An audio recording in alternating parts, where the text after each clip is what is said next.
नमस्कार,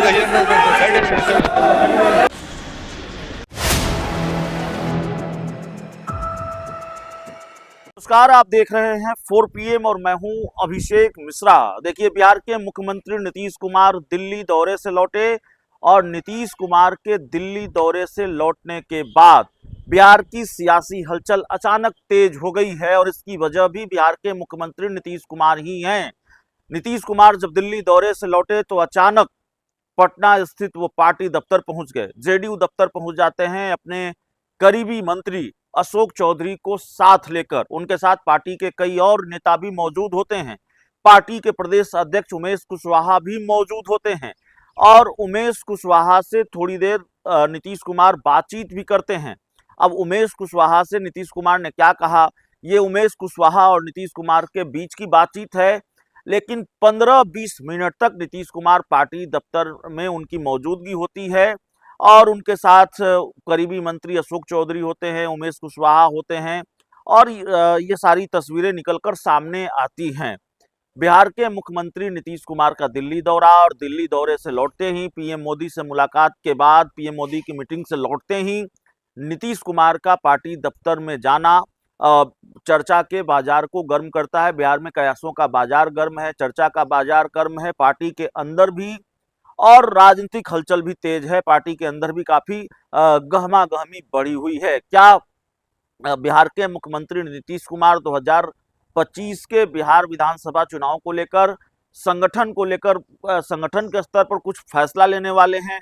2025 के विधानसभा चुनाव के मद्देनजर नीतीश कुमार कोई बड़ा सरप्राइजिंग डिसीजन लेने वाले हैं?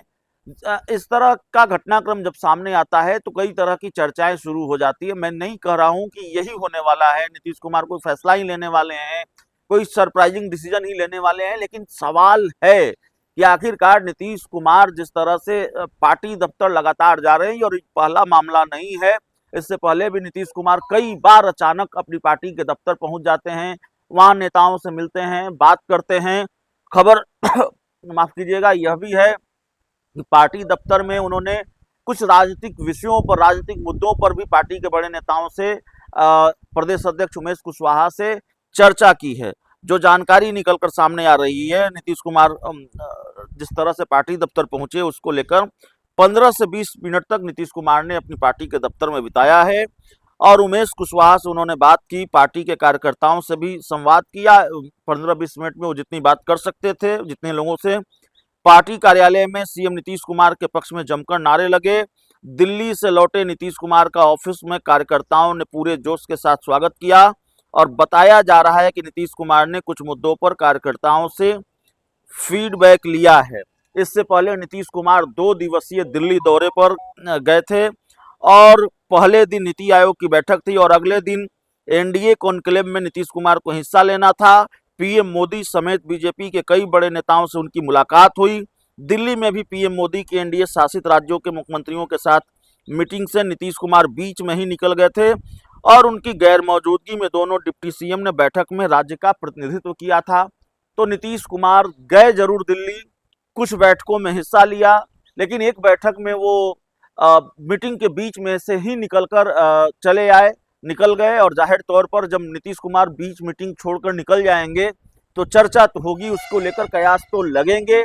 और फिर दिल्ली वाली मीटिंग से जब नीतीश कुमार पटना पहुंचे हैं तो नीतीश कुमार आज पार्टी दफ्तर पहुंच जाते हैं। अचानक वो पार्टी दफ्तर पहुंचते हैं, पार्टी दफ्तर में कार्यकर्ताओं से संवाद करते हैं, प्रदेश अध्यक्ष उमेश कुशवाहा से कुछ बात करते हैं।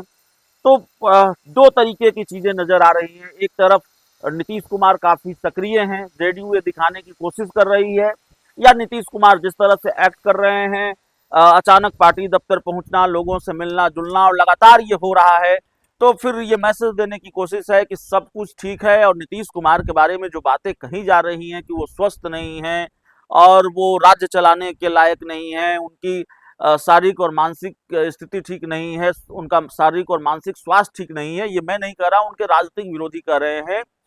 और दूसरी तरफ नीतीश कुमार को लेकर जो घटनाक्रम सामने आ रहे हैं वो इस बात के संकेत देते हैं कि क्या वाकई नीतीश कुमार के साथ सब कुछ ठीक है, नीतीश कुमार वाकई ठीक है, या फिर राजनीतिक विरोधियों के दावे में थोड़ी बहुत भी सच्चाई है। नीतीश कुमार ने आज एक कार्यक्रम के दौरान शिक्षा विभाग के अपर मुख्य सचिव जो एस सिद्धार्थ हैं, उनके माथे पर गमला रख दिया। वो वीडियो भी बहुत वायरल है, उस वीडियो की भी बहुत चर्चा है। तो एक तरफ नीतीश कुमार के एक्ट से ऐसा लगता है कि नीतीश कुमार स्वस्थ हैं और उनके जो राजनीतिक विरोधियों का दावा है वो पूरी तरह से खारिज हो जाता है। नीतीश कुमार स्वस्थ हैं, एक्टिव हैं, या ये मैसेज देने की कोशिश है नीतीश कुमार और उनकी पार्टी की तरफ से कि नीतीश कुमार पूर्णतः स्वस्थ हैं। दूसरी तरफ नीतीश कुमार जो एक्ट कर जाते हैं, नीतीश कुमार को लेकर जो तस्वीरें सामने आती है, वीडियो सामने आते हैं, वो इस बात के संकेत देते हैं कि या इस सवाल को और मजबूत बनाते हैं कि क्या वाकई पूरी तरह से नीतीश कुमार स्वस्थ हैं।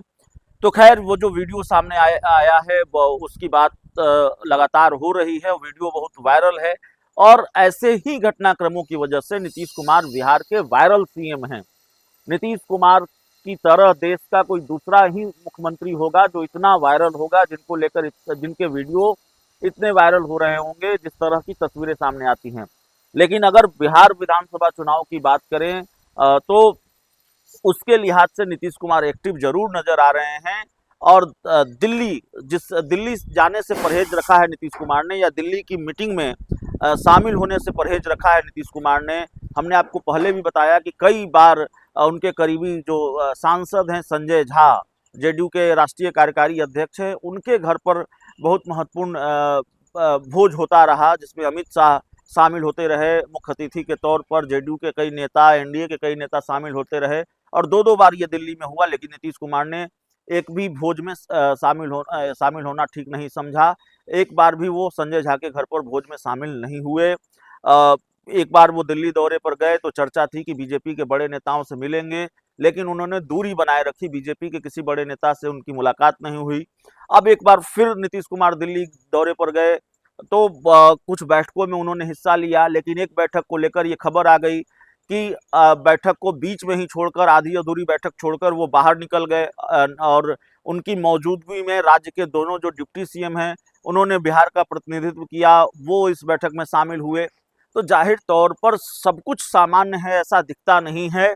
और उस बैठक से निकलकर जब बिहार के मुख्यमंत्री नीतीश कुमार पटना आते हैं तो सीधे पार्टी दफ्तर अचानक पहुंच जाते हैं। पार्टी दफ्तर में लोगों से मिलते हैं, संवाद करते हैं। खबर है कि कुछ राजनीतिक मुद्दों पर बातचीत भी होती है।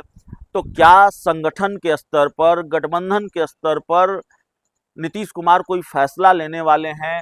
नीतीश कुमार कोई बड़ा डिसीजन लेने वाले हैं, सरप्राइजिंग डिसीजन लेने वाले हैं? देखिए, ये सवाल तो बनता है, लेने वाले हैं कि नहीं लेने वाले हैं, लेकिन ये सवाल बनता है।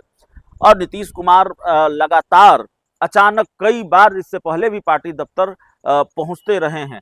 तो आज जब नीतीश कुमार पार्टी दफ्तर पहुंचे हैं, तो आज नीतीश कुमार का जो पार्टी दफ्तर का दौरा है वो क्या रंग लाता है वो देखना पड़ेगा। लेकिन जिस तरीके से अचानक नीतीश कुमार अशोक चौधरी को लेकर पार्टी दफ्तर पहुंचे, उमेश कुशवाहा से बात की, पार्टी के कार्यकर्ताओं से संवाद किया, नारे लगे, उसको लेकर राजनीतिक गलियारों में चर्चा बहुत है कि मोदी से मीटिंग के बाद नीतीश कुमार अचानक पटना में पार्टी दफ्तर क्यों पहुंचे। एक तरह से जेडीयू दफ्तर में छापा ही मार दिया नीतीश कुमार ने, सरप्राइज विजिट किया नीतीश कुमार ने और वहां जो कार्यकर्ता थे उनसे संवाद किया, नारे भी लगे हैं। बहुत बहुत धन्यवाद।